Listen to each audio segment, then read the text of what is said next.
গাজীপুরের শ্রীপুরে একটি জুটের গুদামে ভয়াবহ অগ্নিকাণ্ডে পুড়ে গেছে কোটি টাকার মালামাল। রাতের অন্ধকারে শুরু হওয়া আগুন দ্রুত ছড়িয়ে পড়লে ফায়ার সার্ভিসের 4টি ইউনিট 2 ঘন্টার চেষ্টায় আগুন নিয়ন্ত্রণে আনে। মঙ্গলবার দিবাগত রাত 12টার দিকে শ্রীপুর পৌরসভা মাওনা শ্রীপুর সড়কের বকুলতলা এলাকায় সারোয়ার হোসেনের জুট গুদামে হঠাৎ আগুনের সূত্রপাত হয়। প্রথমে শ্রীপুর ফায়ার সার্ভিস স্টেশনের একটি ইউনিট ঘটনাস্থলে পৌঁছে আগুন নেভানোর চেষ্টা শুরু করে,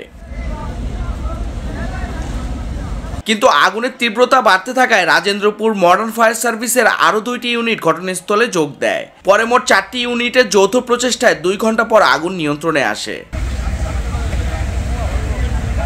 ব্যবসায়ীরা দাবি করেছেন গুদামে থাকা কোটি টাকার ঝুট মালামাল পুড়ে সম্পূর্ণ ছাই হয়ে গেছে। পাশাপাশি গুদামের ভেতর থাকা 3টি গরুও আগুনে পুড়ে মারা গেছে। ফায়ার সার্ভিসের উপসহকারী পরিচালক মোহাম্মদ মামুন জানিয়েছেন, আগুন লাগার কারণ এখনো জানা যায়নি। ক্ষয়ক্ষতির পরিমাণ ও আগুনের উৎস তদন্ত করে দেখা হচ্ছে।